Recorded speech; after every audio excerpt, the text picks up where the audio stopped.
श्री शिवाय नमस्तुभ्यम हर हर महादेव। स्वागत है आप सभी लोगों का हमारे यूट्यूब चैनल पर। शीघ्र विवाह में देरी होने के कई सारे कारण होते हैं, जिस कारण से घर में मांगलिक कार्य नहीं हो पाते हैं और बच्चों के विवाह में देरी होती है। सभी माताएं बहुत ज़्यादा परेशान हो जाती हैं यदि उनके बच्चों के विवाह में देरी हो रही होती है।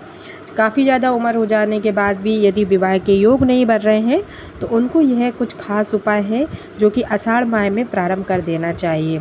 शिव पुराण में भगवान शिव को विवाह का देवता माना गया है, इसीलिए विवाह में आने वाली बाधाओं को दूर करने के लिए भगवान शिव की पूजा करना सबसे महत्वपूर्ण बताया गया है।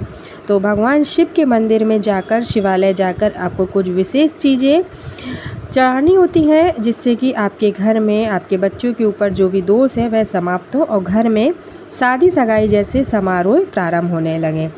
तो सबसे पहले आपको भगवान शिव की पूजा करने के लिए प्रतिदिन शिवलिंग पर जल चढ़ाना चाहिए, कच्चा दूध चढ़ाना चाहिए। कच्चा दूध चढ़ाने से भी विवाह के योग बनने लगते हैं।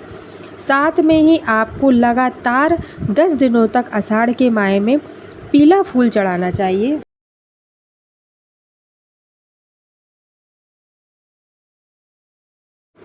पीला फूल चढ़ाने के साथ साथ ही आपको 10 दिन तक लगातार इत्र समर्पित करना चाहिए शिवलिंग के ऊपर। ऐसा करने से विवाह के जो योग होते हैं वह आसानी से बनने लगते हैं। साथ में ही आपको शहद और घी और पंचामृत अर्पित करना चाहिए शिवलिंग पर, यदि आपके घर में शादी विवाह जैसे योग नहीं बन पा रहे हैं। उसी के साथ ही आपको आषाढ़ माह में या फिर सावन के सोमवार में या फिर आषाढ़ माह के सोमवार में, ये दोनों महीने ही बहुत ही पवित्र होते हैं। इस महीने में किया गया उपाय आपको पूर्ण फल प्राप्त करता है। तो आप क्या करें, आषाढ़ माह के सोमवार की सोमवार आपको 5 नारियल चढ़ाने हैं और 5 नारियल चढ़ाने के साथ ही आपको सोमवार को नारियल चढ़ाना है और उसके बाद आपको एक मंत्र का भी जाप करना है नारियल चढ़ाते समय, क्योंकि जब भी आप कोई उपाय करते हैं तो आपको मंत्र बोलने से भगवान की सिद्धि प्राप्त होती है और साथ ही सिद्ध योग बनने भी लगते हैं। तो जब भी आप कोई भी विशेष उपाय करें तो श्रद्धा भक्ति भाव के साथ शिव चालीसा पढ़ें। और विवाह जैसे योग बढ़ाने के लिए यदि आप कोई उपाय कर रहे हैं तो आपको इस मंत्र का भी जाप करते जाना है। ओम वर प्रदाय नमः, ओम वर प्रदाय नमः। वर का प्रदान कीजिए। शिव जी आपके घर में वर या वधू को प्रदान करेंगे, यानी कि आपके घर में मांगलिक कार्य आपके बच्चों हों उनके लिए या फिर स्वयं वह व्यक्ति कर सकता है जिनका विवाह नहीं हो रहा है। तो ऐसा मंत्र पढ़ते जाइए और साथ में श्री शिवाय नमस्तुभ्यम भी बोलते जाइए। ऐसा करने से शिव जी अति प्रसन्न होते हैं और आपकी कामना को पूर्ण। साथ में ही आपको आषाढ़ माह में किस देवी देवता की भी पूजा करनी चाहिए विवाह योग बढ़ाने के लिए। तो देखिए, सबसे पहले माँ गौरी का ध्यान करना चाहिए। माँ गौरी का ध्यान करने से विवाह में आ रही अड़चने और लग रहे दोष भी समाप्त होते हैं। उसके साथ ही आपको शीघ्र विवाह के योग बढ़ाने के लिए क्या क्या चीज़ें दान भी करना चाहिए। यदि आप इन चीज़ों को दान करते हैं अपनी कामना को बोलते हुए तो आपकी मनोकामना ज़रूर पूरी होती है। जैसे विवाह की मनोकामना है, विवाह नहीं हो पा रहा है, तो उनको क्या क्या चीज़ें दान करनी चाहिए। सबसे पहले चने की दाल दान करने से आपके विवाह में आ रही अड़चनें दूर होती हैं। साथ में ही आपको बृहस्पतिवार के दिन केला दान करना चाहिए। केला दान करने से भी आ रही अड़चनें दूर होती हैं।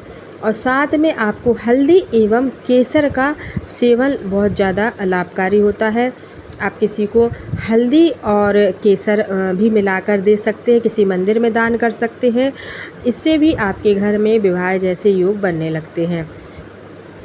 शिव पुराण में शादी विवाह को लेकर बहुत सारे उपाय बताए गए हैं। शिव जी की पूजा करना, 16 सोमवार का व्रत करना और शिवलिंग पर क्या क्या चीज़ें अर्पित करना, यह सब स्पष्ट बताया गया है। शिवलिंग पर यदि आप लौंग अर्पित करते हैं, इससे भी आपको बहुत ज़्यादा लाभ होगा। आपको 2 जोड़ा लौंग लेना है। उन्हीं लौंग को हाथ पे रखकर आपको अपनी कामना बोलनी है और शिवलिंग पर माता सुख सुंदरी वाला जो स्थान होता है, जो बीच का स्थान होता है, वहाँ आपको समर्पित करना है। ऐसा करने से भी भोलेनाथ की कृपा प्राप्त होती है और आपके घर में आ रही बाधाएं दूर होती हैं। तो यह कुछ खास उपाय हैं जो कि आपको आषाढ़ माह में करना प्रारंभ कर देना है अपने बच्चों की शीघ्र विवाह के लिए। स्वयं कर सकता है वह व्यक्ति जिसके विवाह में देरी हो रही है। बहुत ही आसान उपाय है, शिव मंदिर में जाकर प्रारंभ कीजिए और विवाह में आ रही अड़चनें और बाधाओं को दूर कीजिए। वीडियो पसंद आए तो लाइक करिएगा, चैनल को सब्सक्राइब करके कमेंट में हर हर महादेव लिखना बिल्कुल भी ना भूलिएगा। ओम नमः शिवाय, श्री शिवाय नमस्तुभ्यम।